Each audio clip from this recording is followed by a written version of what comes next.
Operation സിന്ദൂരിൽ ആകാശയുദ്ധമാണ് ഇന്ത്യക്ക് കരുത്തായത്. ആകാശത്ത് India സമ്പൂർണ്ണ ആധിപത്യം പുലർത്തി. ഇന്ത്യ ആകാശയുദ്ധത്തിൽ പാകിസ്ഥാനെ തോൽപ്പിച്ചു. മിസൈലുകൾ തൊടുത്തുവിട്ടു, ശത്രുവിൻ്റെ റോക്കറ്റുകളെ തകർത്തിട്ടു. ഇനി എന്താണ് ഇന്ത്യയുടെ അടുത്ത ലക്ഷ്യം? ആകാശത്തിൻ്റെ പൂർണ്ണ നിയന്ത്രണം തന്നെയാണ് ഇന്ത്യ ലക്ഷ്യമിടുന്നത്. 2025 മെയ് 28 ഒരു വാർത്ത വന്നു. പ്രതിരോധ മന്ത്രാലയം AMCAക്ക് അനുമതി നൽകിയെന്നാണ് ആ വാർത്ത.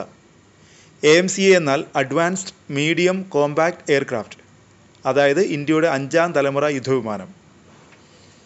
സൈന്യത്തിൻ്റെ ഗവേഷണ കേന്ദ്രമായ DRDOയ്ക്കാണ് അതിൻ്റെ രൂപകൽപ്പന. 2031 അതിൻ്റെ മാതൃക തയ്യാറാക്കും. 2035 നിർമ്മിക്കും. 10 വർഷത്തെ കാലദൈർഘ്യം, കുറച്ച് കൂടിയ കാലദൈർഘ്യമാണ്. എന്നാൽ പ്രതിരോധ രംഗത്ത് ഇന്ത്യയുടെ വമ്പൻ ചുവടുവെപ്പാണിത്. ഈ എയർക്രാഫ്റ്റിൻ്റെ നിർമ്മാണമാർക്കാണ്? ഇന്ത്യയുടെ പ്രധാന വിമാന നിർമ്മാതാക്കളായ ഹിന്ദുസ്ഥാൻ എയറോനോട്ടിക് ലിമിറ്റഡിനാണോ? അത് കാര്യത്തിൽ ഉറപ്പില്ല. എല്ലാ ഇന്ത്യൻ കമ്പനികൾക്കും ലേലത്തിൽ പങ്കെടുക്കാം.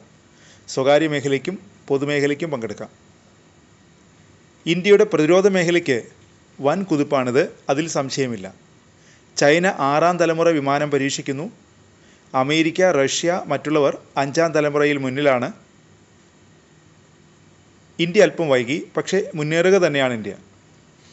എന്തുകൊണ്ടാണ് നേരിട്ട് ഹിന്ദുസ്ഥാൻ എയറോനോട്ടിക് ലിമിറ്റഡിനെ നിർമ്മാണ ചുമതല ഏൽപ്പിക്കാതിരുന്നത്? കാരണം കാലതാമസം തന്നെ.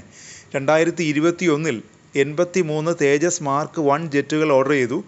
2024 തരാമെന്നാണ് ഏറ്റിരുന്നത്. ഇപ്പോൾ 2025 എന്നാൽ ജെറ്റുകൾ കിട്ടിയിട്ടില്ല. അതിനാൽ വ്യോമസേന മറ്റു വഴികൾ തേടുന്നു. വിമാനത്തിൻ്റെ എഞ്ചിനുകളാണ് വലിയ തലവേദന ഉണ്ടാക്കുന്നത്. 4 രാജ്യങ്ങൾ മാത്രമേ ജെറ്റ് എഞ്ചിനുകൾ ഉണ്ടാക്കുന്നുള്ളൂ: അമേരിക്ക, ഫ്രാൻസ്, റഷ്യ, UK എന്നീ രാജ്യങ്ങൾ.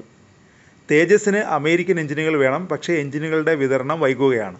അപ്പോഴാണ് സ്വന്തമായി എന്തുകൊണ്ട് എഞ്ചിനുകൾ ഉണ്ടാക്കിക്കൂടാ എന്ന ചിന്തയുണ്ടായത്. ഇവിടെയാണ് കാവേരി എഞ്ചിൻ്റെ പ്രസക്തി. 1980കളിൽ DRDO തുടങ്ങിയ പദ്ധതിയാണ്. തേജസിന് വേണ്ടിയാണ് ഉദ്ദേശിച്ചിരുന്നത്, പക്ഷേ പരാജയപ്പെട്ടു. 2008 പദ്ധതികൾ വേർപെടുത്തി. ഇപ്പോൾ ഡ്രോണുകൾക്കാണ് ഉപയോഗിക്കുന്നത്. കാവേരിയെ പുനരുജ്ജീവിപ്പിക്കണം എന്ന ആവശ്യമാണ് ഉയരുന്നത്. പക്ഷേ അതിന് നല്ല ഫണ്ട് വേണം. എഞ്ചിനുകൾ ഉണ്ടാക്കാൻ ബുദ്ധിമുട്ടാണ്, ചെലവേറിയതും സമയമെടുക്കുന്നതുമാണ്. മറ്റൊരു വഴി പങ്കാളിത്തമാണ്. ഫ്രാൻസിസ് നഫ്രാനുമായി ചേർന്ന് തേജസ് മാർക്ക് 2 എഞ്ചിനുകൾ ഉണ്ടാക്കാൻ ഇന്ത്യ ആലോചിക്കുന്നു. ഇന്ത്യയുടെ വ്യോമസേനയ്ക്ക് 41 സ്ക്വാഡ്രൺ വേണം, 786 ജെറ്റുകളും. ഇപ്പോൾ 31 സ്ക്വാഡ്രണും 600-ൽ താഴെ ജെറ്റുകളുമാണുള്ളത്. എങ്കിലും ഇന്ത്യ ഉയരങ്ങൾ ലക്ഷ്യമിടുന്നുണ്ട്. AMCA ഒരു വിമാനം മാത്രമല്ല, ഇന്ത്യയുടെ സ്വപ്നമാണത്.